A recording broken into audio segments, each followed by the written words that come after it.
Plenty to talk about with my guests, who this week are Plaid Cymru's Bethan Jenkins, Vaughan Gething, the Deputy Health Minister, and Mark Reckless, who's the new Director of Policy Development for UKIP in Wales. You're all very welcome. I want to start with you, Mark Reckless, though, because some people used to watching this programme might think, well, what on earth is he doing on a Welsh politics programme? Explain your role in UKIP. Well, the short answer, Adrian, is you invited me, so thank you. Of course. Thank you for that. And you're welcome. I mean, my role is I'm Director of Policy Development for UKIP across the UK. But I've been asked to make Wales my top priority in the run-up to the Assembly elections next May. And what we in UKIP want to do is put a really serious manifesto together to challenge the Cardiff Bay establishment and offer people across Wales a real alternative. And how much of a priority will you say it's your biggest priority? Will you devote all your time to coming up with that manifesto, or is it a part-time role? Well, I've said I'm going to spend at least 2 days a week here most weeks. I've also recruited someone to work full-time with us on Welsh policy development, and clearly a priority for Nathan Gill, our leader, and UKIP. We just see the Assembly opportunity as an extraordinary opportunity for us, but also a huge responsibility to Wales. And a steep learning curve for you to get to grips with Welsh politics. I'm enjoying it so far. Mark Reckless, how will UKIP contest the Welsh election? This probably represents your best opportunity as a party, certainly here in Wales.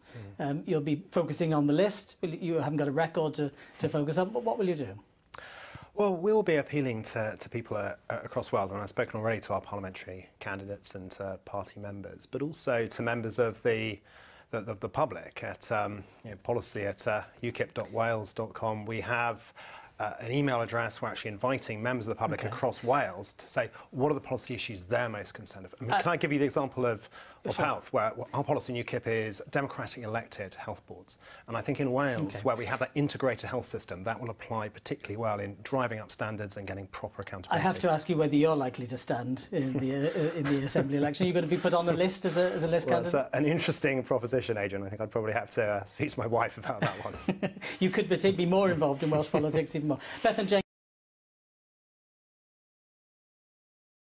Approach to these Mark Reckless, where does UKIP stand on? As you write the manifesto, are you going to say, yes, bring on income tax, we can do X, Y, Z with it?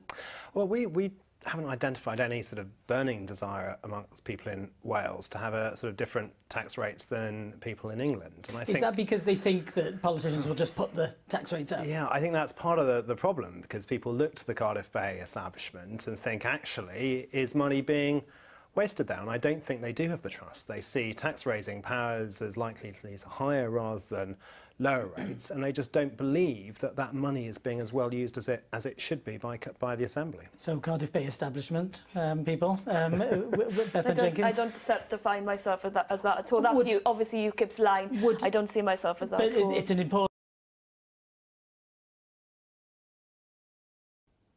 That puts things in perspective, doesn't it? Mark Reckless, we haven't got much time left in the programme. It's easy to say some things like this should never happen again. How do you try to ensure that it doesn't happen again?